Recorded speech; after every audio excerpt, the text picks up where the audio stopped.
والد صاحب کو ایصال ثواب کرنا ہے، تو سب لوگ آپ میں سے جو باہر کھڑے ہیں وہ اندر تشریف لے آئیں اور محفل پاک کا آغاز کرنا ہے، تاکہ مختصر جو ٹائم ہے اس ٹائم پر محفل پاک کا اختتام کیا جا سکے۔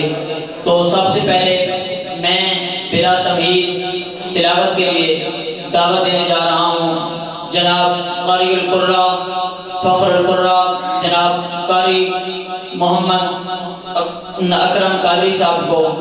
آپ کے آنے سے پہلے نعرے کے ساتھ آپ کا استقبال کریں، اور تاکہ آپ کو قرآن مجید سن کے جب بھی مزہ آئے تو اونچی آواز میں سبحان اللہ کہنا ہے۔ تو جب آپ لوگ سبحان اللہ کہیں گے تو اس سے فائدہ کیا ہوگا؟ فائدہ یہ ہوگا کہ اس کی نیکیاں جو ہیں سبحان اللہ کہنے کے ساتھ وہ ہمارے اپنے اعمال میں بھی آئیں گی، اور یہی سب جو ثواب ہے یہ ہم سب اکٹھا کر کے یہ حاجی تنویر صاحب کے والد صاحب کو ایصال ثواب کریں گے۔ تو نعرے کا جواب دیجئے، نعرہ تکبیر، نعرہ رسالت، نعرہ تحقیق، نعرہ حیدری۔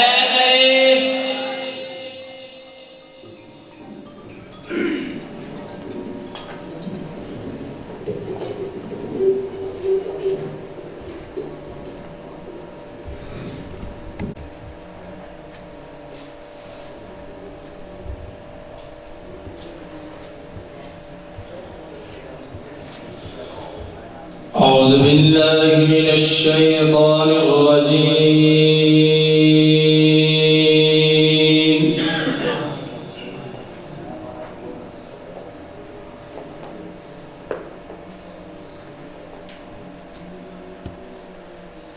بسم الله الرحمن الرحيم.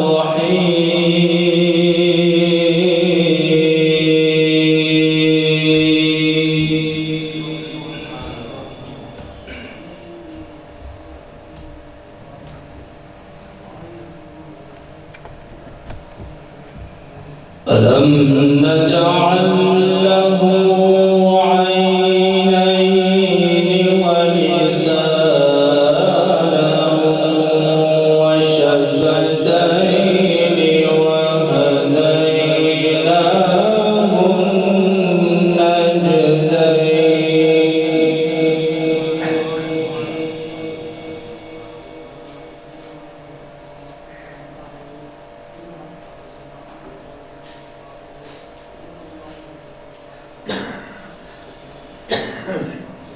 ألم نجعل له عينين ولسانا وشفتين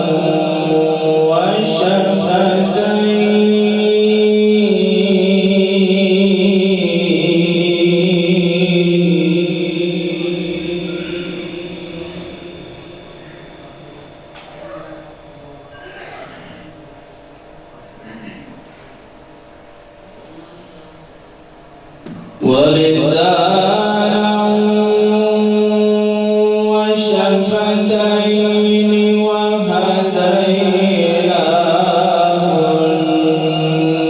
النجدين.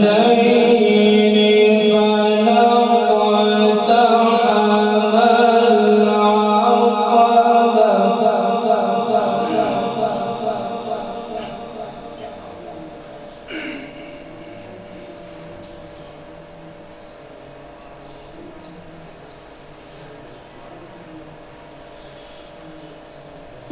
وهديناه النجدين. فلاقتحم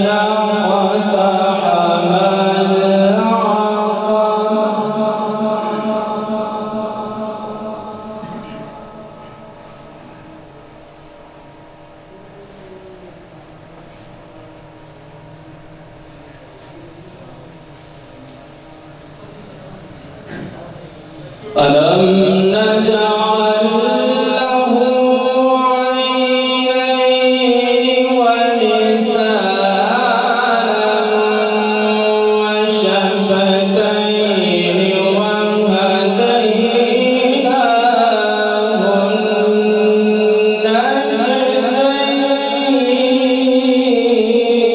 النجدين.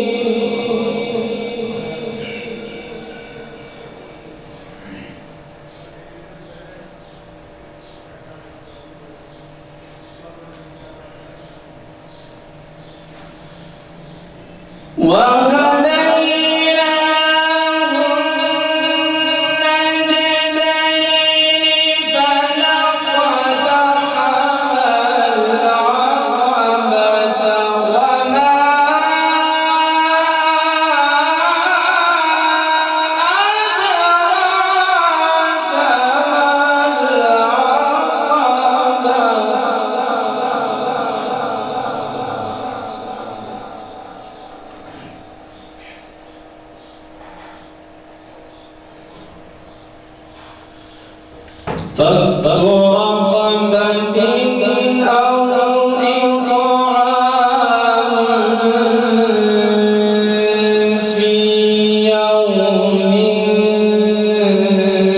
ذي مسغبة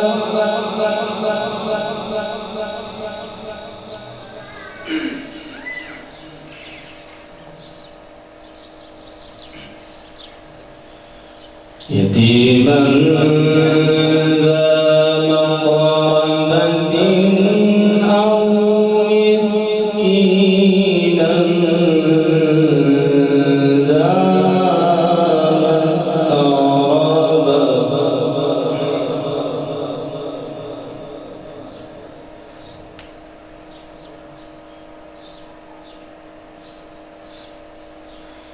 يتيما ذا مقربة أو مسكينا ذا متربة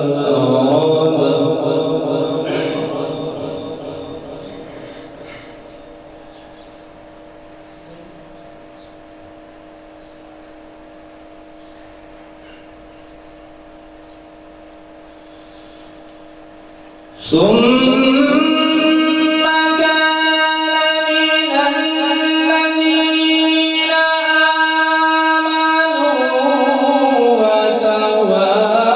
وتواصوا بالصبر وتواصوا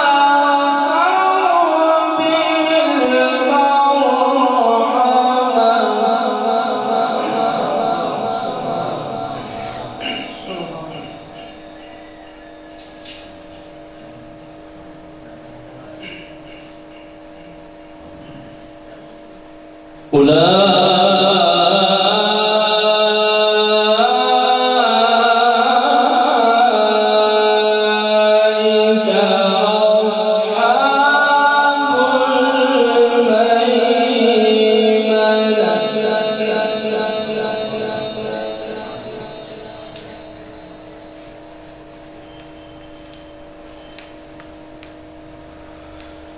والذين كفروا بآياتنا هم أصحاب المشأمة عليهم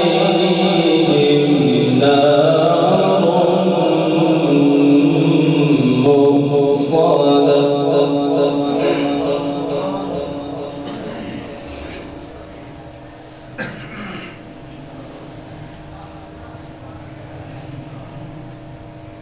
والذين كفروا بآياتنا هم أصحاب المشأمة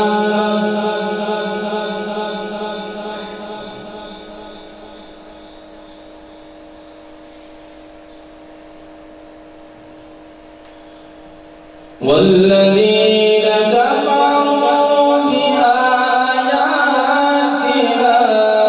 هم أصحاب المشأمة عليهم نار مؤصدة بسم الله الرحمن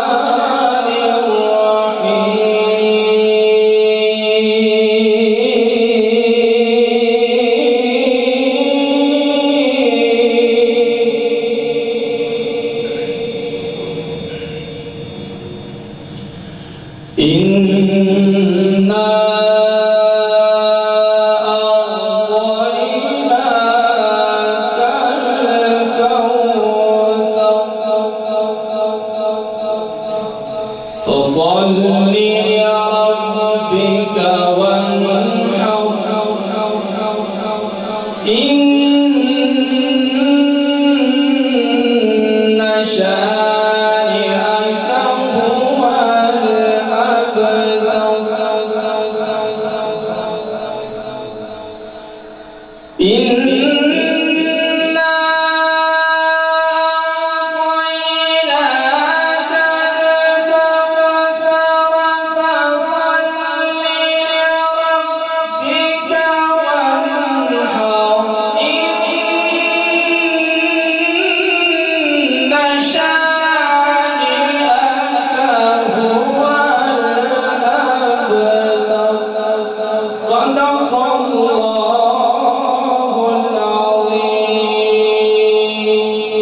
ماشاءاللہ بڑے ہی خوبصورت انداز میں تلاوت قرآن مجید فرما رہے تھے قاری صاحب، اور تلاوت کے بعد اب نعت شریف کا 2-3 اشعار میں پیش کرتا ہوں۔ اس کے بعد جناب ہمارے مہمان خطیب جناب حضرت علامہ مولانا عمر فیض قادری صاحب راولپنڈی سے آپ بھی تشریف لے آ چکے ہیں۔ تھوڑی دیر کے بعد وہ بھی آپ کے سامنے خطاب فرمائیں گے۔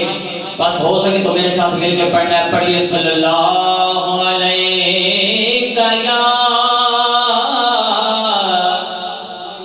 یا رسول اللہ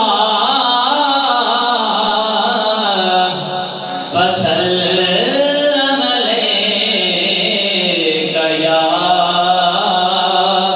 حبیب اللہ، مل کے پڑھیے نا صلی اللہ یا رسول اللہ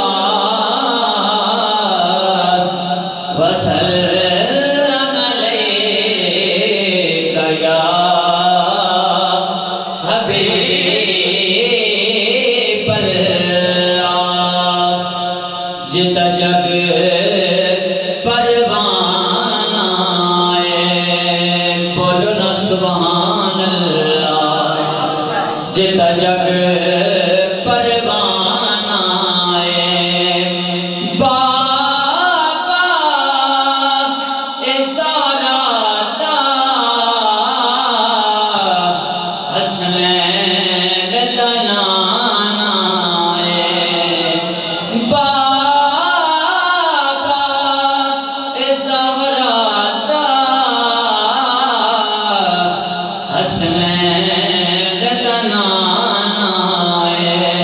اور کعبے والمومایا، کعبے والمومایا ایک سونا تو لگ لیں دو جفے لگے تو مایا، مل کے پڑھیے نا رب آپ بنایا دلدار بڑا سونا، رب آپ بنایا دلدار بڑا سونا، رب آپ بنایا دلدار بڑا سونا، ڈھل خود فرمایا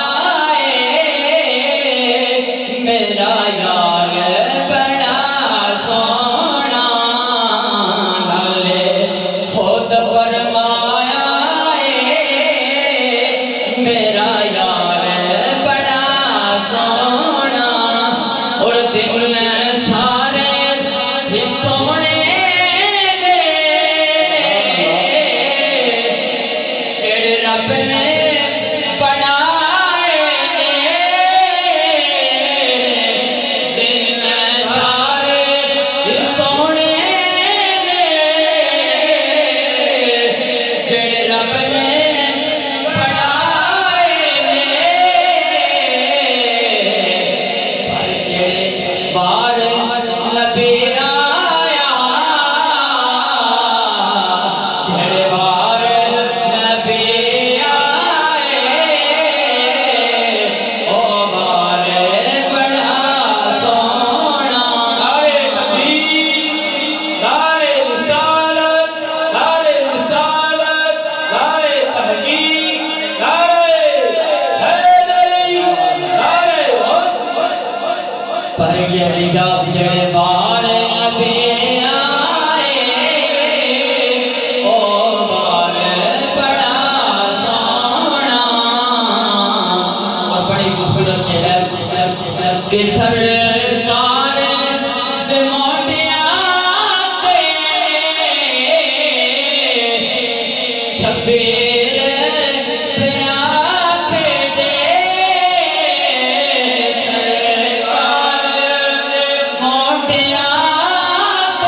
شبیر پیاکھے میں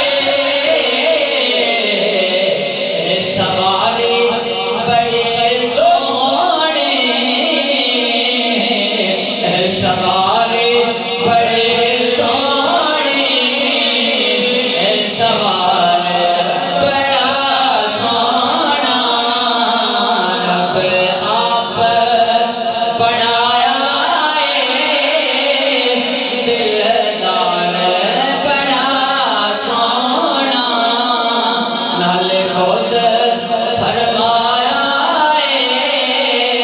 میرا یار بڑا سونا اور کاف قاضیا کھول کتاب دسا سانو دو وقت نماز پیارا ہے آئے تو پیش امام اذان دیتی کنڈ کھولے تو سرکار ہے آئے تو پیش امام اذان دیتی کنڈ کھولے تو سرکار ہے تے ایک بیت تو فراغ عظیم جو ہے او میری سوچ تو پانی تانا نوشاد نماز قضا پڑھساں اٹھ اداب کرو سرکار آگئے نے تانگا یار دیا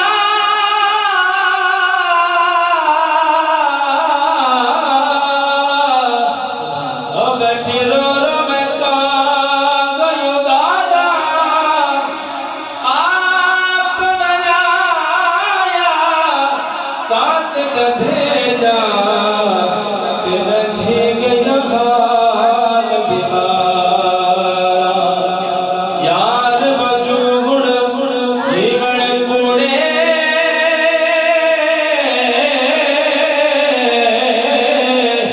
میرے اندر درد ہزارا غلام فریدا میں رومائی میں ہو جیو بچھڑی کوج پتا اچھنا لمیاں لال کھجورا اتے پتر جنا دے ساوے ہو جس دم نال ہے پرید اساڈی او یار نظر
التواز جناب قاری عمر سرورتی صاحب کو آپ کے آنے سے پہلے نعرے کے ساتھ آپ استقبال کریں۔ نعرہ تکبیر، نعرہ رسالت، نعرہ تحقیق، نعرہ حیدری، تاجدار ختم نبوت، تاجدار ختم نبوت۔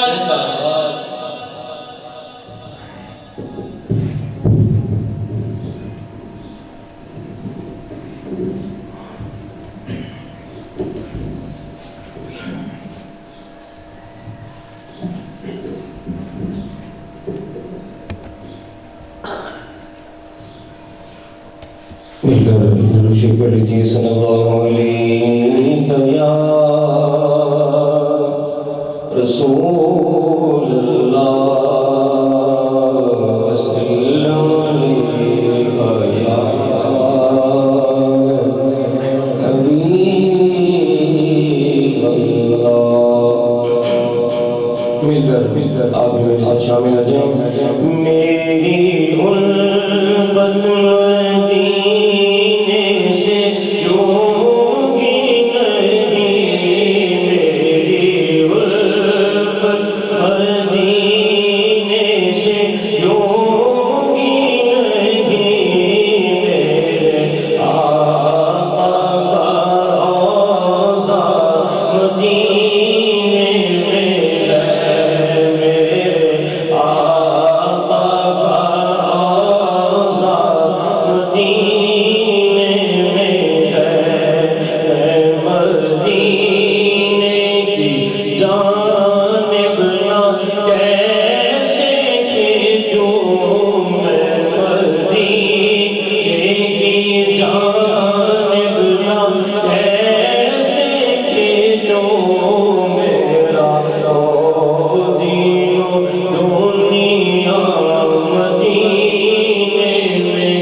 سرورے دو جہاں سے دعا ہے میری، چشم تر ان سے التجا ہے میری، چشم تر ان سے التجا ہے میری، کہ ان کی فہرست میں میرا بھی نام ہو، جن کا روزانہ جانا مدینے میں ہے، یا رسول اللہ یا حبیب اللہ، یا رسول اللہ یا حبیب اللہ۔ جب نظر سوئے طیبہ روانہ ہوئی، ساتھ دل بھی گیا ساتھ جان بھی گئی، میں منیرب رہوں گا یہاں کس لیے، میرا سارا اثاثہ مدینے میں ہے، میں منیرب رہوں گا یہاں کس لیے، میرا سارا اثاثہ مدینے میں ہے۔ کلام کا حکم ہے اس کے اشعار پیش کرنے ہیں۔ سنے کون کے سائے درد دل، میرا غم گسار چلا گیا، سنے کون کے سائے درد دل، میرا غم گسار چلا گیا، سنے کون کے سائے درد دل، میرا غم گسار چلا گیا، جسے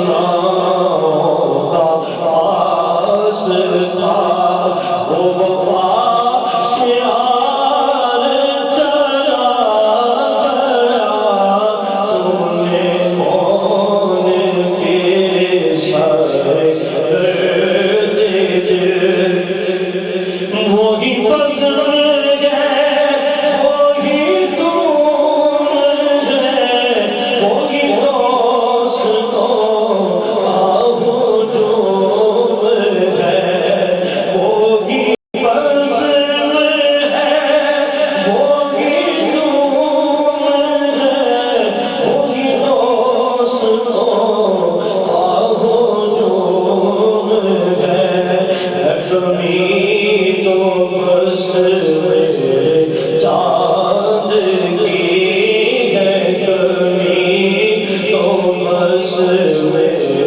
چاند کی، جو تہے مسار چلا گیا ہے، کمی تو بس چاند کی، جو تہے مسار چلا گیا، سنے کون کے سائے درد دل، جسے میں سناتا تھا درد دل، وہ جو پوچھتا تھا ہمیں درود، جسے میں سناتا تھا درد دل، وہ جو پوچھتا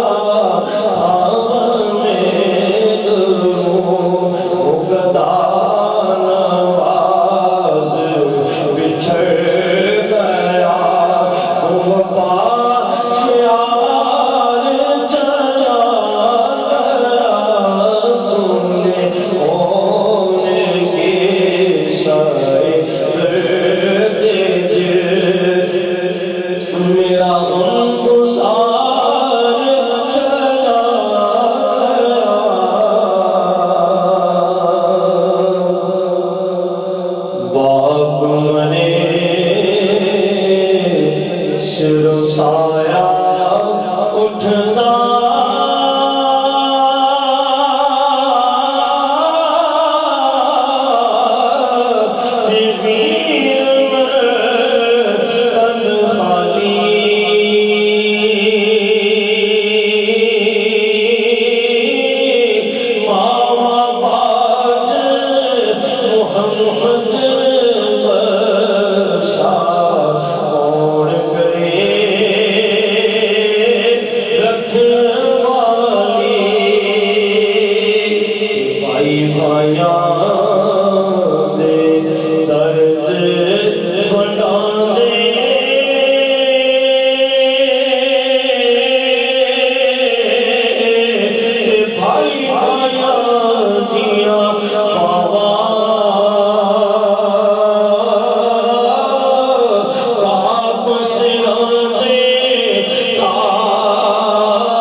تمام احباب اپنی اپنی جگہ پہ تشریف فرما اور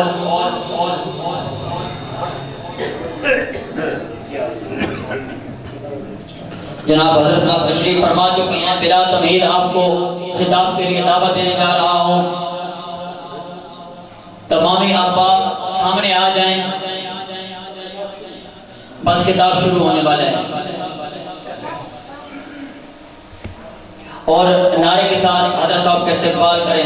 نعرہ تکبیر، نعرہ رسالت، نعرہ تحقیق، نعرہ حیدری، علماء اہل سنت، تاجدار ختم نبوت، تاجدار ختم نبوت، تاجدار ختم نبوت. نعرے کا جواب بھی دیں اور تھوڑا تھوڑا قریب آ جائیں، سامنے آ جائیں تاکہ حضرت صاحب کا خطاب شروع ہو. تاجدار ختم نبوت، تاجدار ختم نبوت، نعرہ حیدری. جو حضرات باہر تشریف فرمائیں وہ اندر آ جائیں، حضرت صاحب کا خطاب شروع ہونے والا ہے.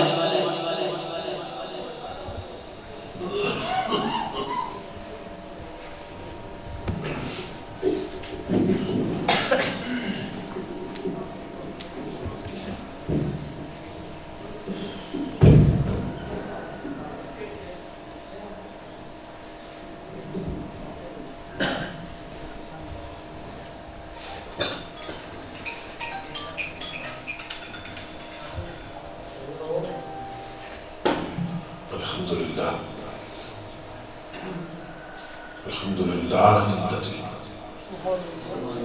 زین النبیین بحبیبہ المصطفیٰ ومن علی المؤمنین بنبیہ المجتبیٰ. الصلاة والسلام علی سیدنا ومولانا محمد خیر الورى وعلى آله وأصحابه المتأدبين بالتقوى. أما بعد فأعوذ بالله السميع العليم من الشيطان اللعين الرجيم. بسم الله الرحمن الرحيم.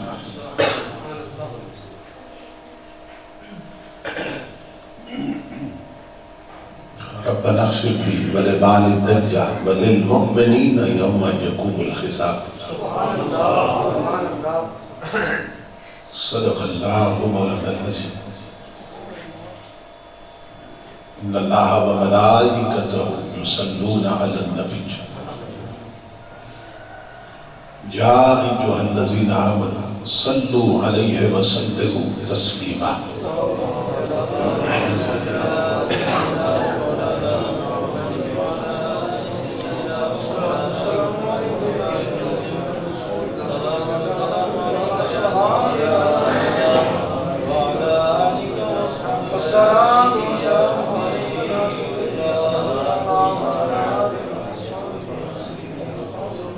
لائق صد احترام برادر عزیز زینت القرآن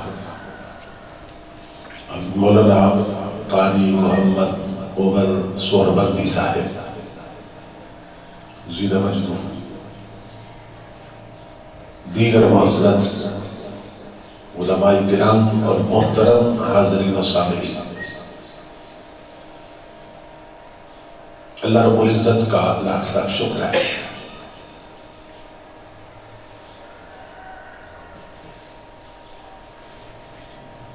کہ جس نے اپنی توفیق خاص سے آپ کو اور مجھے ایک ایسا دین کامل عطا کیا ہے کہ جس کا تعلق اپنے ماننے والوں کے ساتھ اس دنیا میں بھی قائم رہتا ہے، قبر میں بھی قائم رہتا ہے اور حشر میں بھی قائم رہنا، اور کسی دنیا میں بھی یہ تعلق جو اسلام کے ساتھ، جو اللہ اس کے محبوب کے ساتھ، یہ ختم نہیں ہوتا، اس لیے کہ انسان ختم نہیں ہوتا، تو جب انسان ختم نہیں ہوتا تو پھر اسلام سے اس کا تعلق بھی ختم نہیں ہوتا، جس کو ہم خاتمہ سمجھتے ہیں موت کے عنوان سے کہ جو مر گیا وہ ختم ہو گیا، تو یہ خاتمہ نہیں ہے، کیونکہ موت اسے ختم کرنے نہیں آتی، موت اس سے اگلی دنیا کی طرف منتقل کرنے آتی ہے۔ آج کا پروگرام جیسا کہ آپ حضرات کے علم میں ہے کہ برادر عزیز محترم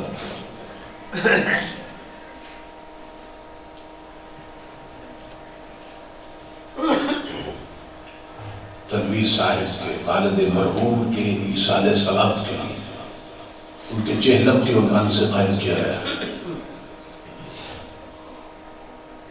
خوشبخت اور خوش نصیب ہوتے ہیں وہ لوگ جنہیں اللہ رب العزت ایسی اولاد عطا کرتا ہے، ایسے پسماندگان عطا کرتا ہے اور ایسے لواحقین عطا کرتا ہے کہ جو ان کے اس دنیا سے چلے جانے کے بعد بھی ان کی بخشش کے لیے اور ان کے درجات کی بلندی کے لیے اس طرح کی پاکیزہ مجالس کا اہتمام کرتے رہتے ہیں۔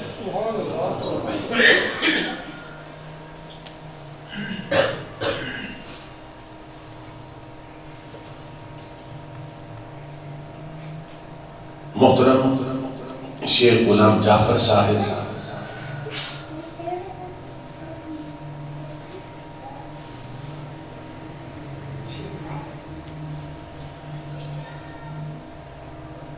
مرحوم کے ساتھ اور ان کے لخت جگر کے ساتھ میرا دیرینہ تعلق چلا رہا ہے۔ اللہ رب العزت نے ان کے والد گرامی کو اور خود انہیں دین کے ساتھ اور علماء کے ساتھ جو محبت اور وابستگی عطا کی، وہ ایک منفرد نوعیت کی۔ میں جب بھی یہاں حاضر ہوا تو محترم شیخ غلام جعفر صاحب مرحوم کی بہت سی محبتیں میرے شامل حل ہیں۔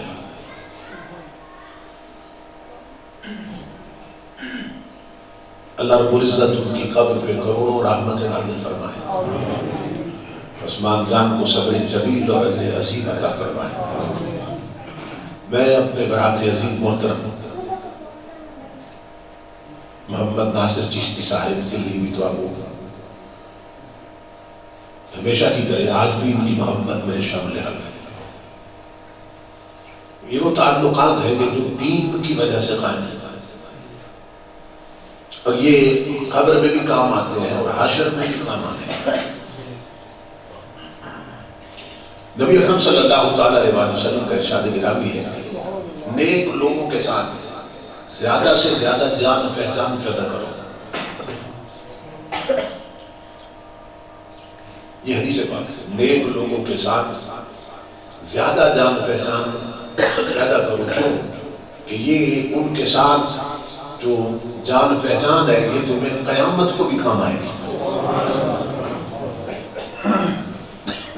تو محبت جو ہے وہ دین ہی کے رشتے سے قائم ہونی چاہیے، کیونکہ اگر دین دیکھ کر آپ کسی سے محبت کرتے ہیں تو پھر اللہ رب العزت اس کا اجر بھی عطا کرتا ہے۔ تو میں نے مجوزہ عنوان پر گفتگو کے لیے جو الفاظ تلاوت کیے، یہ وہ الفاظ ہیں کہ ہر نمازی نماز ختم کرنے سے پہلے ایک دعا کی شکل میں اپنی زبان سے ادا کرتا ہے۔ مائیں بہنیں بیٹیاں بھی خطاب سن رہی ہیں اور وہ بھی جانتی ہیں کہ یہ جو الفاظ میں نے تلاوت کیے یہ ہر نماز کے آخر میں دعا کی صورت میں پڑھے جاتے ہیں۔ ربنا اغفر لی ولوالدی وللمؤمنین یوم یقوم الحساب۔ ان کا معنی یہ ہے، اے میرے رب، ربنا اغفر لی، اے ہمارے رب تو مجھے بخش دے، ولوالدی اور میرے ماں باپ کو بخش دے، وللمؤمنین اور تمام ایمان والوں کو بخش دے، یوم یقوم الحساب، جس دن حساب قائم ہونا ہے۔ اب یہ جو دعا ہم ہر نماز کے آخر میں مانگتے ہیں، اس پہ اگر آپ توجہ دیں تو دعا کی وسعت معلوم ہو جاتی ہے۔ اب دیکھ لیں کہ جن کے ماں باپ زندہ ہیں وہ بھی یہ دعا مانگتے ہیں، اور جن کے فوت ہو چکے وہ بھی مانگتے ہیں۔ لیکن ایسا نہیں ہوتا کہ جن کے ماں باپ زندہ ہیں وہ تو یہ لفظ ادا کریں ولوالدی کہ میرے ماں باپ کو بھی بخش دیں، اور جن کے فوت ہو گئے وہ یہ نہ پڑھیں۔ ایسی شرط کہیں نہیں ہے۔ تو جن کے زندہ ہیں وہ دعا کرتے ہیں، جن کے فوت ہو گئے وہ بھی دعا کرتے ہیں۔ تو اس سے یہ ثابت ہو رہا ہے کہ زندہ کی دعا کا فائدہ زندہ کو بھی ہوتا ہے اور مرنے والے کو بھی ہوتا ہے۔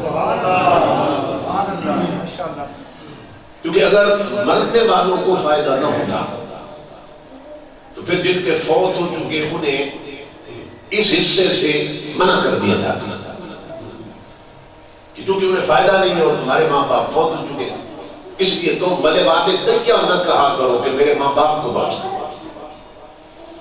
لیکن 15 صدیوں پہ محیط پوری امت کا یہ عمل بتا رہا ہے کہ زندہ کی دعا زندہ کو بھی پہنچ جاتی ہے اور جو فوت ہو چکے ہیں انہیں بھی مل جاتی ہے۔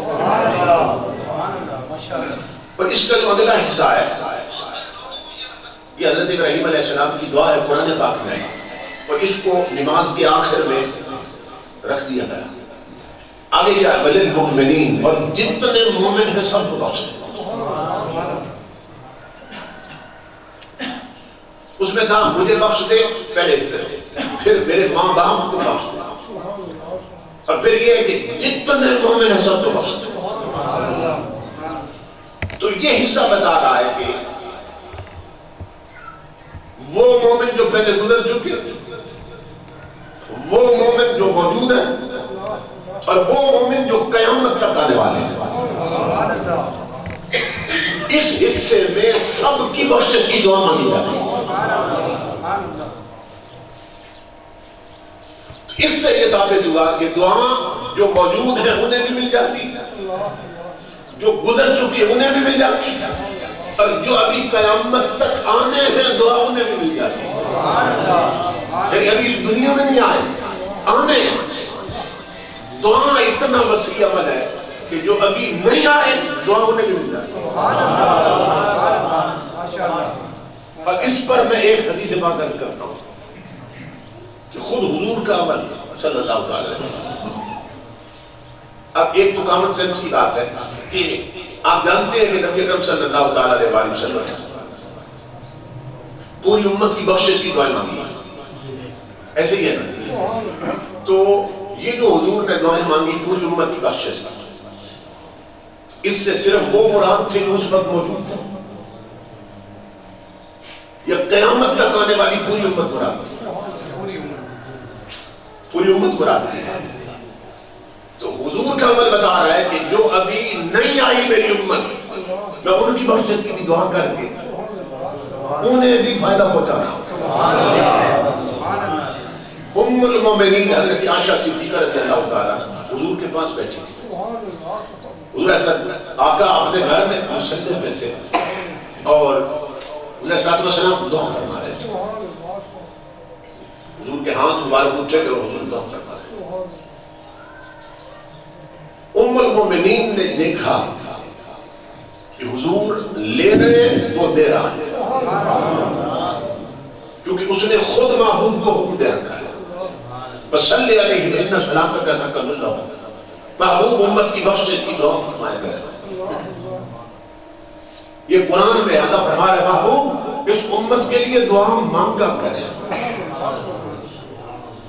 اب توجہ طلبا، دعا حضور میں کس سے کرنی ہے؟ اللہ سے کرنا۔ جس سے کرنی ہے نا وہ اپنے حبیب کو خود مطالبہ کر رہا ہے کہ میرے حبیب تو اپنی امت کے لیے مجھ سے مانگا کر، تو اپنی امت کے لیے مجھ سے مانگا کر۔ کیوں؟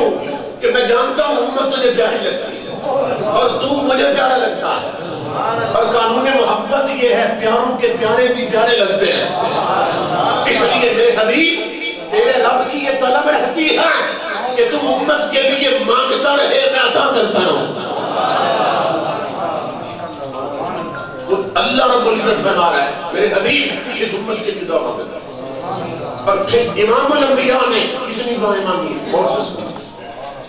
تو حضرت عائشہ صدیقہ نے دیکھا کہ حضور کے ہاتھ اٹھے ہیں اور حضور لے رہے ہیں وہ دے رہا، کیونکہ اس نے خود کہا ہے حبیب مانگا کر مجھ سے۔ امام الانبیاء کو بلا حضرت عائشہ صدیقہ قریب ہو گئی اور قریب ہو گئی اور آ کے عرض کی یا رسول اللہ صلی اللہ علیہ وسلم آقا آج اللہ سے میری بخشش بھی کرا، آج اللہ سے میری بخشش بھی کرا دے۔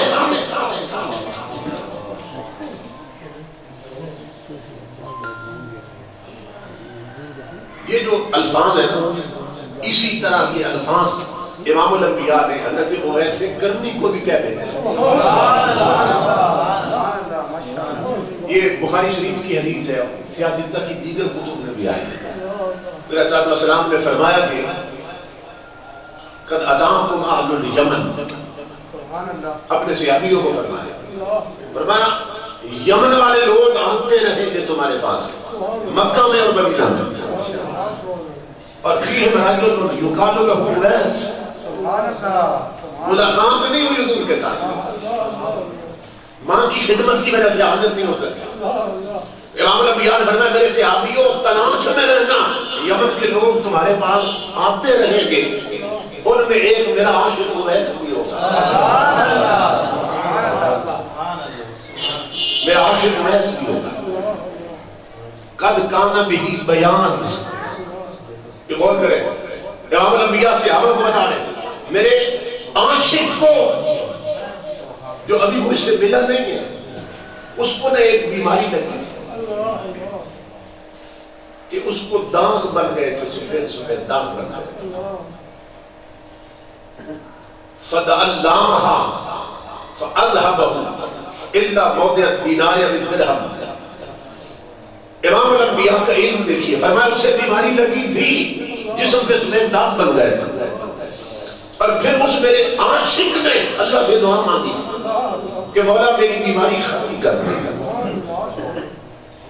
اور فَأَذْهَبَ، اللہ رب العزت نے پھر اس کی بیماری ختم کر دی تھی۔ مگر میرے عاشق کی نشانی کے طور پر اللہ نے ایک سفید نشان چھوڑ دیا تھا۔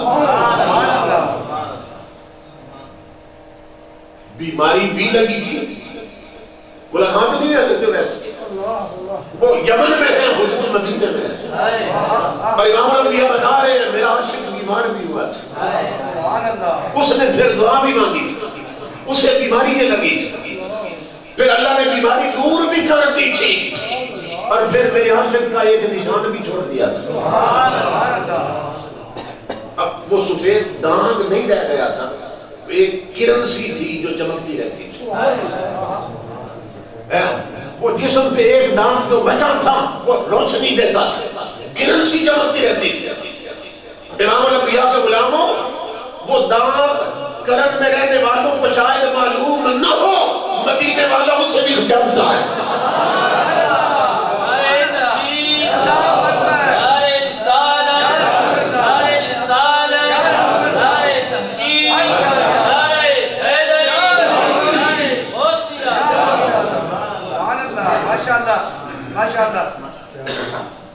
ساری خبریں دے رہے ہیں، ملاقات کوئی نہیں، ملاقات کوئی نہیں، فرمایا دعا بھی مانگی تھی، اور پھر وہ بیماری اللہ لے گیا تھا، ایک نشان رہ گیا میرے عاشق میں۔ تو امام الانبیاء اب صحابیوں کو کیا فرما رہے ہیں؟ فرمایا فَمَنْ لَقِيَهُ مِنْكُمْ فَمُرُوهُ فَلْيَسْتَغْفِرْ لَكُمْ، فرمایا میرے اس عاشق کو کہنا تم میں سے جو بھی اسے ملے، تم میں سے جس کی ملاقات ہو اس کے ساتھ، میری تو نہیں ہوئی، امام الانبیاء فرماتے ہیں تم میں سے جو بھی اسے ملے وہ میرا پیغام دینا۔ اویس حضور فرماتے ہیں میری امت کو رب سے بخشواؤ۔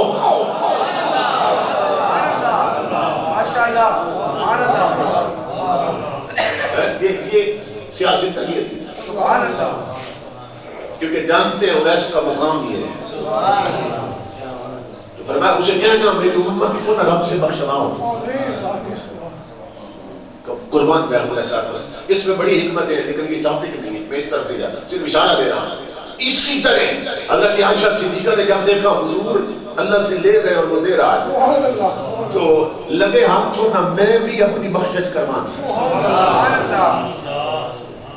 حضرت عائشہ صدیقہ قریب ہو گئی اور عرض کیا آقا آج نہ اللہ سے میری بخشش بھی کروا دی۔ امام الانبیاء کے ہاتھ تو پہلے اٹھے تھے، آقا نے فرمایا عائشہ پھر میں دعا مانگتا ہوں صرف تیرے لیے، تو آمین کہہ دے۔ امام الانبیاء نے دعا مانگی، میری ماں بہنوں بیٹی ہو، اب میں وہ دعا پڑھنے لگا ہوں جو حضور نے مانگی تھی، لفظوں پہ غور کر لو۔ امام الانبیاء نے دعا مانگی اللہم اغفر لعائشہ ما تقدم من ذنبها وما تأخر وما اسرت وما اعلنت، مولا میری عائشہ کی اگلے بھی بخش دے پچھلے بھی بخش دے، اس کے ظاہری بھی بخش دے باطنی بھی بخش دے۔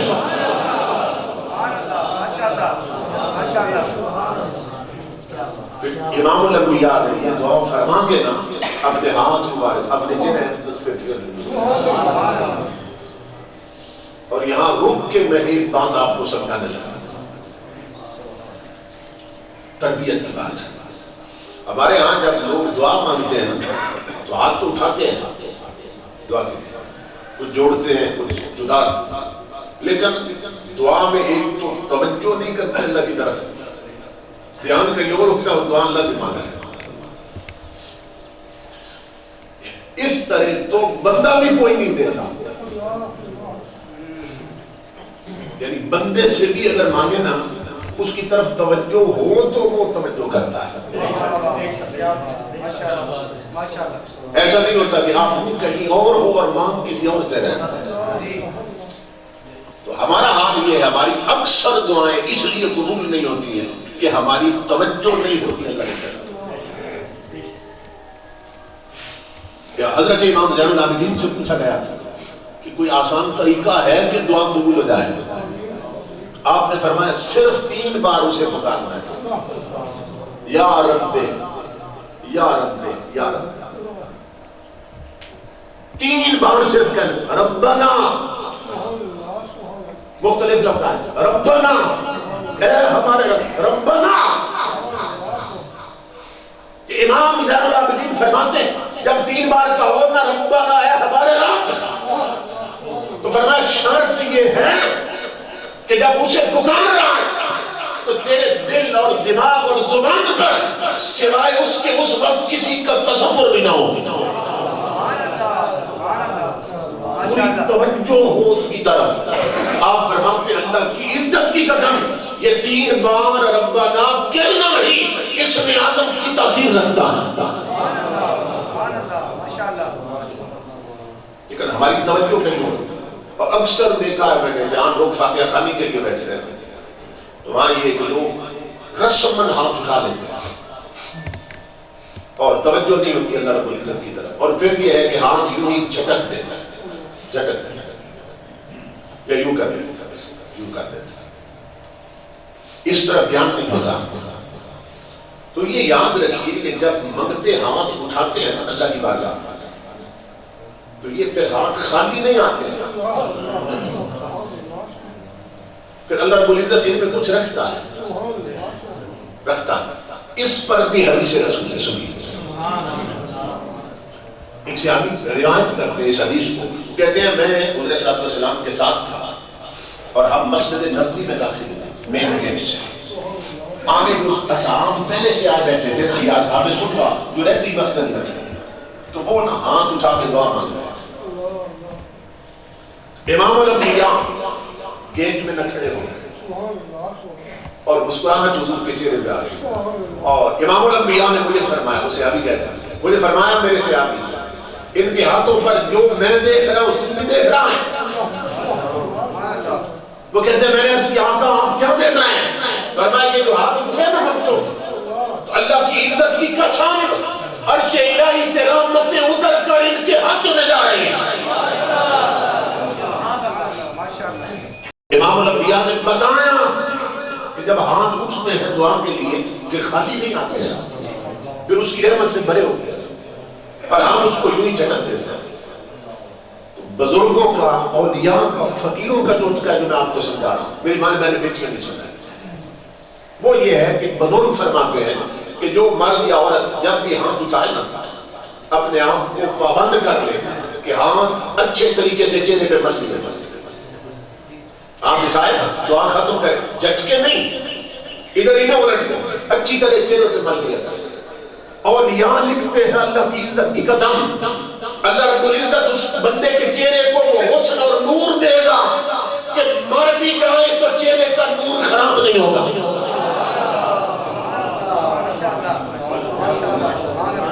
اللہ رب العزت اس کے چہرے کو وہ حسن دے گا، موت بھی چہرے کا حسن خراب نہیں کر سکتی۔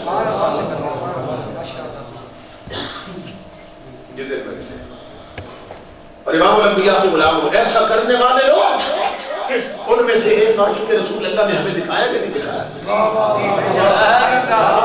وہ ویل چیئر پہ بیٹھنے والے، وہ جسے دنیا امیر المجاہدین کہتی ہے۔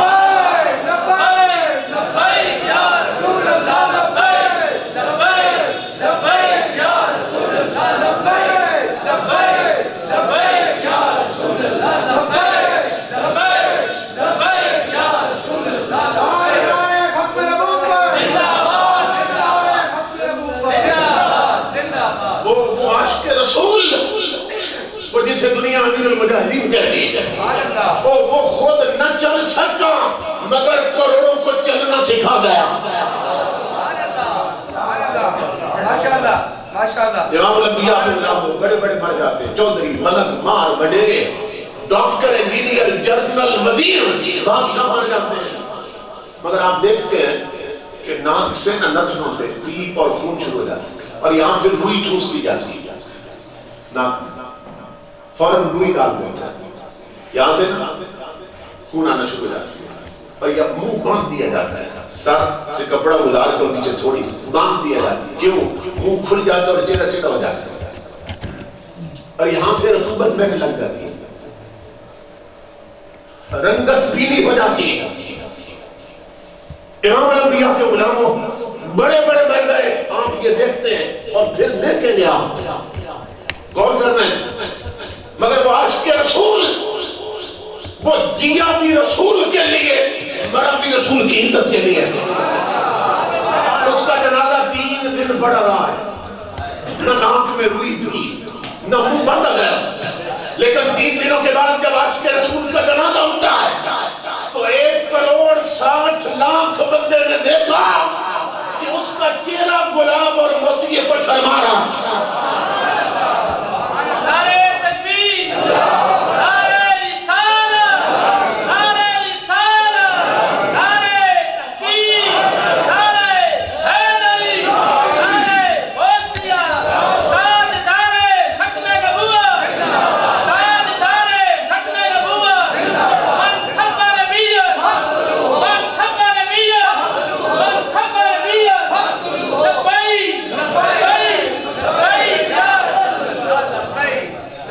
مدینے سے آواز آ رہی ہے، دیکھو دیکھو اس میرے عاشق کی طرف، نور آنکھوں میں تو چہروں پہ اجالے ہوں گے، مصطفیٰ والوں کے انداز نرالے ہوں گے.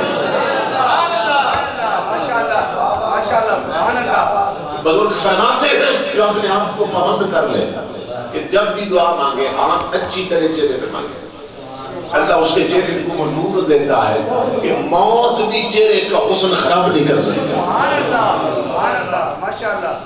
امام الانبیاء نے دعا فرمائی تو ہاتھ مبارک حضور نے چہرے پر رکھا، فرمایا عائشہ آپ خوش ہو. حضرت عائشہ صدیقہ کا حال یہ تھا روایت میں کہ آپ نہ زمین پہ لیٹ گئی خوشی کے ساتھ اور لوٹ پوٹ ہونے لگے، یعنی پلسیٹیاں کھانے لگی خوشی کے ساتھ. امام الانبیاء نے فرمایا عائشہ میری اس دعا سے بہت خوشی ہوئی تجھے. دعا کیا تھی؟ مولا عائشہ کے اگلے پچھلے ظاہری باطنی سب وقت میں عائشہ تجھے بہت خوشی ہوئی. عرض کی میرے آقا میں کیوں نہ خوشی مناؤں، آپ نے یہ دعا مانگ کے نہ میرے لیے، مجھے تو آپ نے جنت کی ٹکٹ دے دی. اب سننا حضور نے کیا یہ حصہ ہے جو میں سنانا چاہتا ہوں. اب سنو اپنے مقدر پہ ناز کرو. امام الانبیاء نے فرمایا اچھا اللہ کی عزت کی قسم یہ دعا جو زندگی میں آج پہلی بار تیرے لیے مانگی، فرمایا انہا لدعوتی لامتی کل یوم. اچھا یہ دعا میں پوری امت کے لیے روزانہ مانگتا ہوں.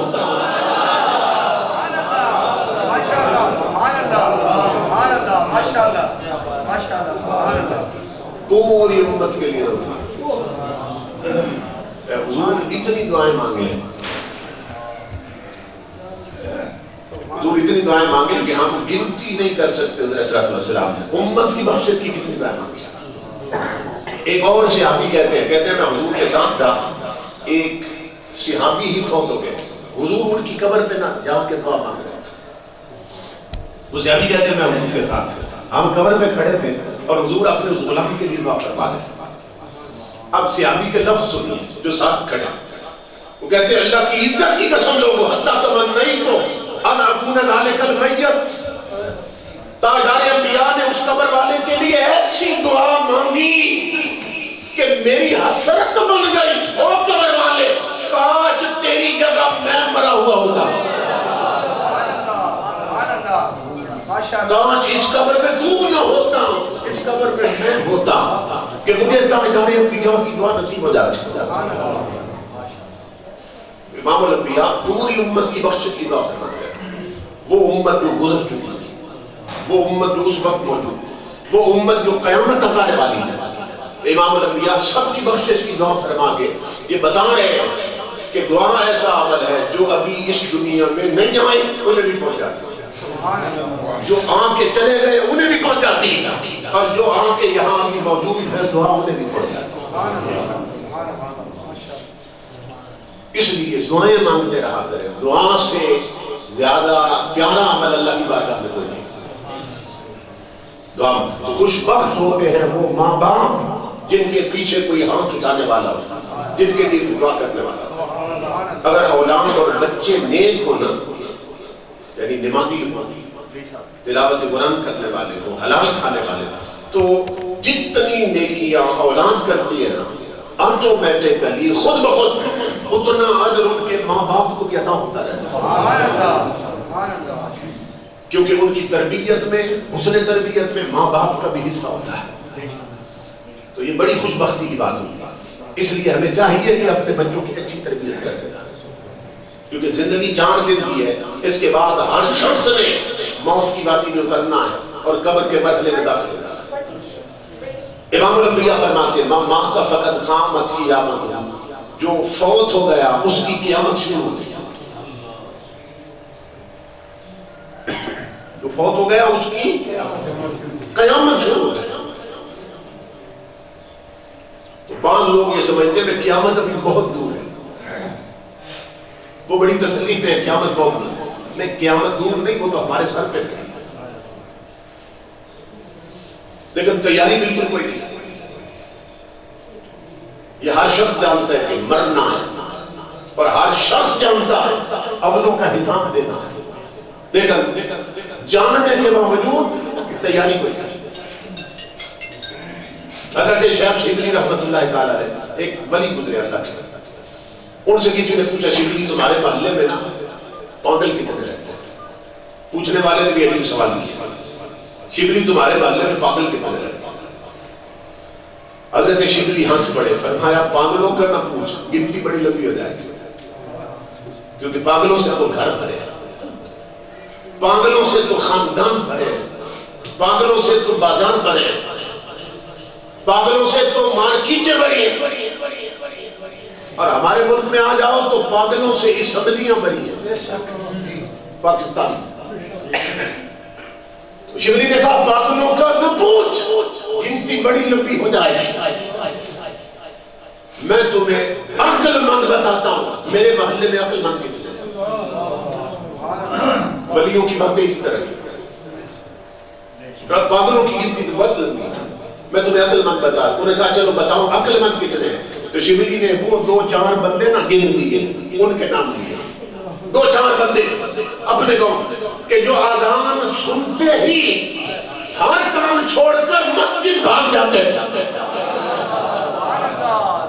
شبلی نے کہا میرے گاؤں میں یہ عقل مند ہے، باقی سارے پاگل رہتے ہیں، کیونکہ باقی لوگ وہ دنیا سنبھال رہے ہیں جو ختم ہونے والی ہے، اور یہ وہ سنبھال رہے ہیں جو نہ ختم ہونے والی ہے۔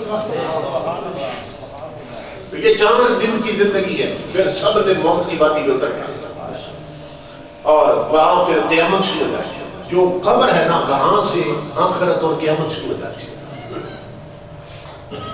کیونکہ حضور کی حدیث ہے من مات فقد قامت قیامت، جو مر گیا اس کی قیامت شروع ہو گئی۔ امام الانبیاء کو بلا، پھر قبر جو ہے وہ دیکھ لیں گے، اللہ نے نظام ایسا بنایا کہ جب اس دنیا میں آتا ہے نا انسان، تب بھی جسم پہ کپڑے نہیں ہوتے، کسی وڈیرے کا بیٹا پیدا ہو، کسی لینڈ لارڈ کا بیٹا پیدا ہو، کسی بادشاہ کا بیٹا پیدا ہو، وہ بھی اسی طرح ننگا ہوتا ہے جس طرح جھگی میں رہنے والے ایک فقیر کا بیٹا پیدا ہوتا ہے۔ کوئی امیر یہ نہیں کہہ سکتا کہ وہ تو غریب ہے، اس کا بیٹا ننگا پیدا ہوا ہے، میں امیر ہوں میرا بیٹا کپڑوں میں آئے گا، یا میری بیٹی پیدا ہوگی تو وہ ویلوٹ کے سوٹ میں ہوگی، میں تو امیر آدمی ہوں۔ اللہ فرماتا نہیں، میں یہ سارے فرق مٹا کے بھیجوں، امیر ہو غریب ہو بادشاہ ہو فقیر، دنیا میں جائے گا تو ننگا جائے گا، اور پھر جب دنیا سے نکلے گا تو یہ نہیں کہ امیر اس کو بوسکی کا کفن دیا جائے اور غریب کو خندر کا دیا جائے، فرمایا نہیں سب ایک ہی لباس میں آئیں گے۔ میری بات بیٹے بھی برابر کرتے تھے، غلام بھی ایک ہی لباس میں برابر کرتے، اور پھر جن قبروں میں اتارے جاؤ گے یہ نہیں کہ یہ زمیندار ہے اس کے پاس مرلے زیادہ ہے اس لیے اس کی قبر ایک کنال میں ہوگی، اور غریب کے پاس چونکہ زمین تھی نہیں اس کی چھوٹی بنا دو۔ اللہ فرماتا نہیں امیر ہو غریب ہو قبر کا سائز کی ہوتا تاکہ تمہیں معلوم ہو میری بارگاہ میں آنے والوں یہاں تمہاری نہیں چلتی یہاں میری چلتی ہے قبر سب کی ایک جیسی ہوگی تو پھر بنے گا کیا فرمایا وہ پھر کھول دوں گا عملوں سے پھر عملوں سے لیکن قبریں ایک جیسی امام الانبیاء کے غلام حضرت عامر بن مسلم ایک بزرگ گزرے وہ فرماتے ہیں کہ میرے دل میں خیال آیا کہ ہمارے گاؤں میں محلے میں جو گورکن ہے قبریں کھودنے والا ہے اس کی پوری زندگی گزری ہے قبرستان میں اس سے پوچھو تو صحیح کبھی کوئی عجیب شے بھی دیکھی ہے قبرستان میں کہتے ہیں میں اس کے پاس گیا میں نے پوچھا اس سے وہ کہنے لگا کہ میرا پیشہ ہے میں نا 2-3 قبریں تیار رکھتا ہوں پھر جن کا کوئی فوت ہو جائے وہ قبر مجھ سے خرید لیتے ہیں مزدوری دے دیتے ہیں اسی پر میری گزر اوقات ہوتی ہے میرا پیٹ اسی پر بنتا ہے میں اس کے پاس گیا تو میں نے کہا مجھے بتاؤ کوئی عجیب شے بھی دیکھی ہے وہ کہنے لگا ایسی عجیب شے دیکھی ہے اسی منظر میں نا میری غفلت کی پٹی بھی اتار دی تھی پہلے میں بھی غافل تھا اسی منظر میں میرا کانٹا بھی بدل دیا تھا میں نے کہا بتاؤ کیا دیکھا وہ کہنے لگا اللہ کی عزت کی قسم میں نے نا 2 قبریں تیار کرنے چکا تھا تیار کر چکا تھا اور تیسری قبر جب میں تیار کرنے لگا خیال تھا کہ 3 قبریں مکمل کر کے لگا پھر آرام لگا تو تیسری قبر جب میں نے کھودنا شروع کی تو اس میں سے مجھے تپش آنے لگ گئی اس قبر سے مجھے سینک آنے لگا حدت اور گرمی محسوس ہونے لگا میں پسینے میں بھیگ گیا ایک جھاڑی تھی قبر کے کنارے پہ اس پر میں نے کپڑا سا ڈال کے چھتری سی بنا دی جیسے تیسے اس قبر کو بھی میں نے تیار کر دیا اب 3 قبریں تیار کر دی میں سامنے درخت کے سائے میں بیٹھا اپنے گاہک کا انتظار کر رہا تھا جیسے میرا معمول تھا وہ کہتا ہے کہ میں نے دیکھا آسمان سے 2 گھوڑا سوار اترے چہروں پہ نقاب سواریوں سے اتر کر جو پہلی قبر کھودی وہاں آ گئے وہ دونوں ایک سرانے کی طرف دوسرا پاؤں کی طرف کھڑا ہو گیا اور وہ سرانے والا پاؤں والے کو کہنے لگا لکھو اس قبر کے بارے میں اس نے کہا کیا لکھوں اس نے کہا چاروں طرف 12 میل لمبی لکھ دو 12 میل چوڑی لکھ دو وہ کہتا ہے میں دیکھ رہا اللہ مجھے دکھا رہا تھا اس نے نہ وہ لکھ لیا وہ پھر دوسری قبر پہ آ گئے پھر اس نے کہا لکھو اب اس قبر کے بارے میں اس نے کہا کیا لکھوں اس نے کہا چاروں طرف جہاں تک نظر جاتی وہاں تک وسیع لکھ دو اس نے وہ بھی لکھ دیا پھر میں دیکھ رہا تھا وہ دونوں تیسری قبر پہ آ گئے جس قبر سے مجھے تپش آئی حدت محسوس ہوئی تھی آ گئے اس نے کہا اب اس کے بارے میں لکھو اس نے کہا کیا لکھوں اس نے انگشت شہادت دکھائی اور انگوٹھا اس نے کہا شہادت کی انگلی اور انگوٹھا اس کا درمیانی فاصلہ لکھ دو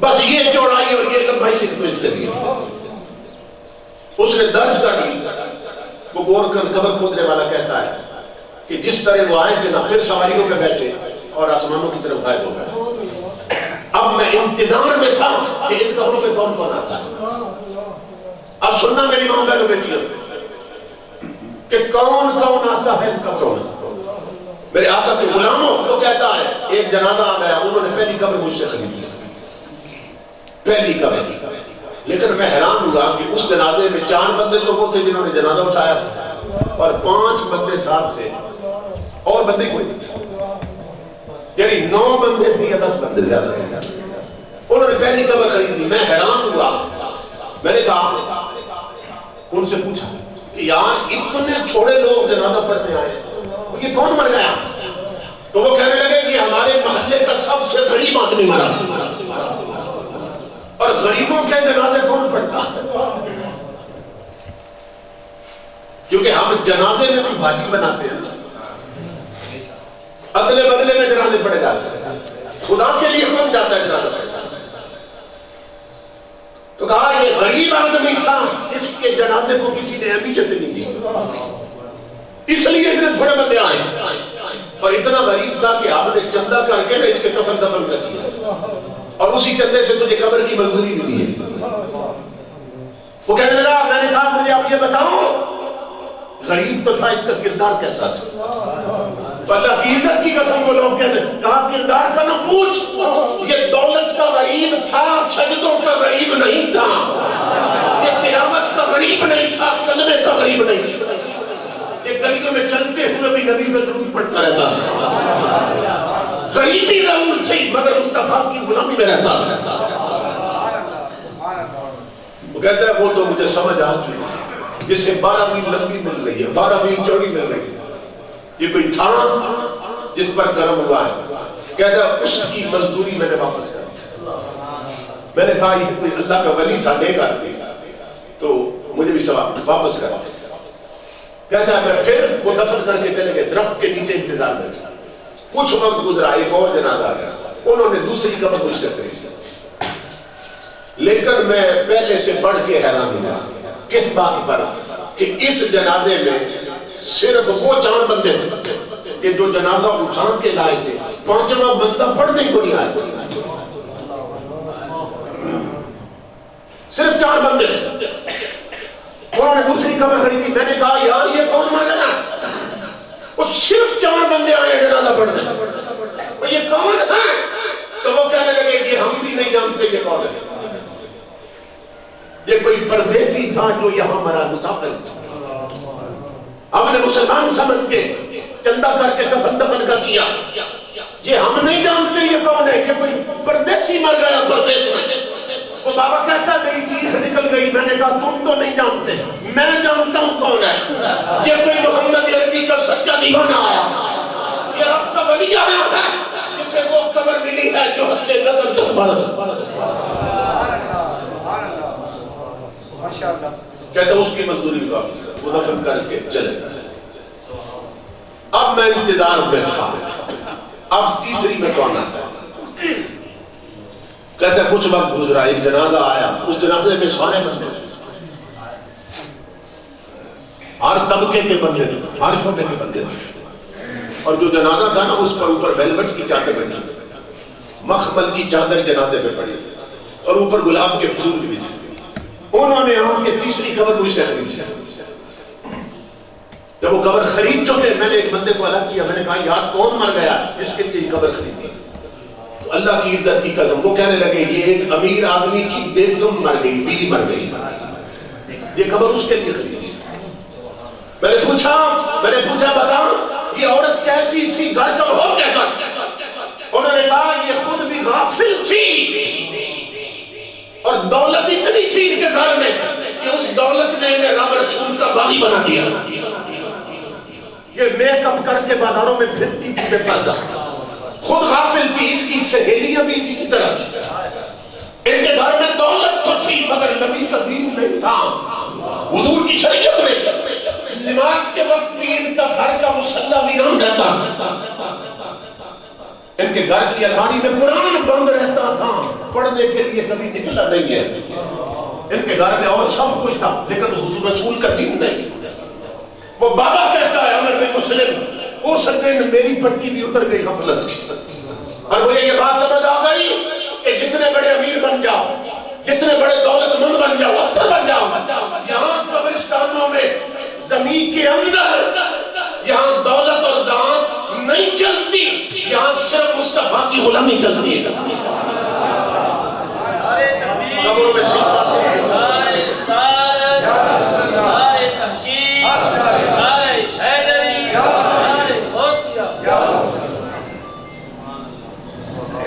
سمجھ رہے ہیں، وہاں سکہ صرف حضور کی غلامی کا چلتا ہے قبرستان میں۔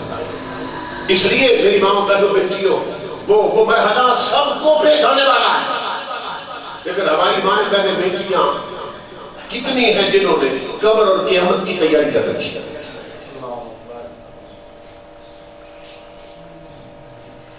مرد تو مرد ہے نا، عورتیں مردوں سے بڑھ کے غافل ہیں۔ امام الانبیاء فرماتے ہیں کہ جب اللہ نے معراج کی رات اللہ نے مجھے جہنم بھی دکھائی اور جنت بھی دکھائی۔ اب غور سے سنا، میں حدیث پڑھنے لگا۔ امام الانبیاء نے فرمایا رأیت اکثر اہلها النساء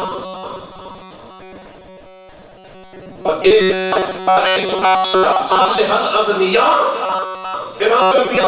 جب میں نے جہنم دیکھی تو میری امت کی عورتوں کی اکثریت جہنم میں جل رہی.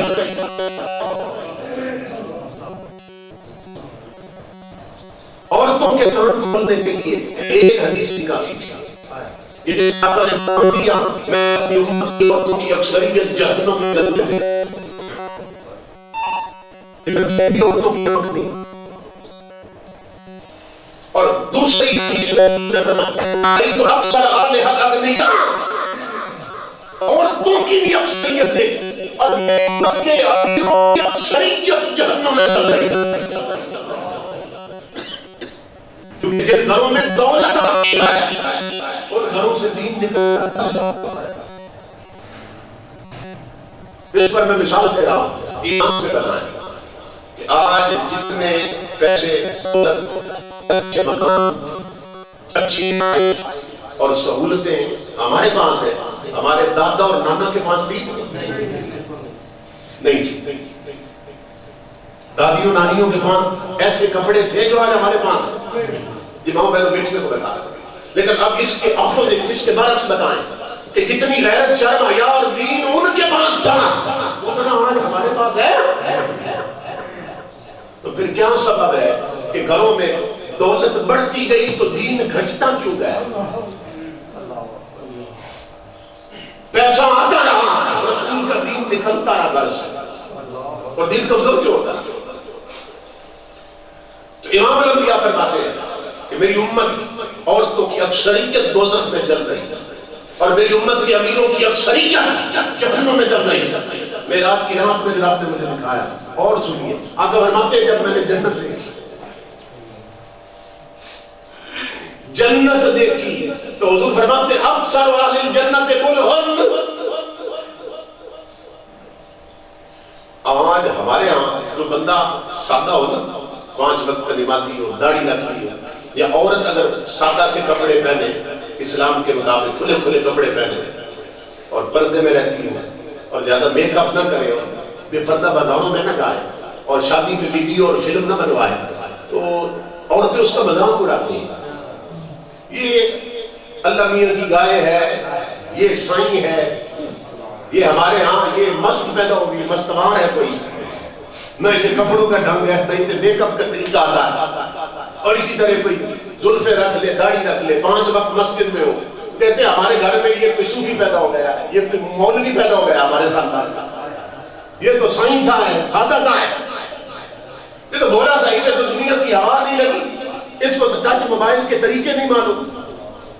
مذاق اڑاتے نہیں اڑاتے کہ یہ تو اللہ میاں کی گائے ہے, یہ تو بھولا, یہ تو سائیں ہے. تمہارے میرے نبی فرماتے اکثر والی جنت بلہن. معراج کی رات جب رب نے مجھے جنت دکھائی تو میری امت کے سارے بھولے جنت میں پھر رہے تھے.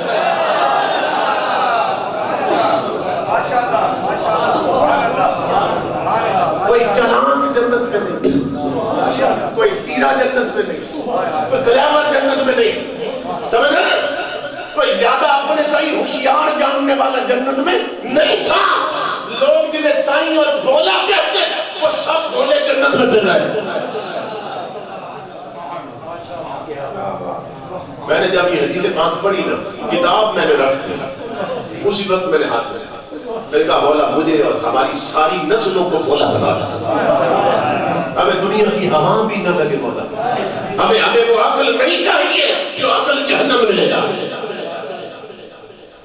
اس لیے آنکھیں کھولو, زندگی ہاتھوں سے نکلتی جا رہی ہے اور بہت جلد ہم میں سے ہر شخص موت کی بات میں اترنے والا ہے. اس کے لیے تیاری کرو, اس کے لیے تیاری کرو. یہ ہماری خوش بختی ہے کہ اللہ رب العزت نے ہمیں حضور کا غلام بنایا, عقیدہ صحیحہ عطا کیا اور ہمیں ابھی تک وقت دے رکھا ہے, مہلت دے رکھی ہے کہ ہم چاہیں تو اللہ سے معافی مانگ سکتے ہیں, توبہ کر سکتے ہیں.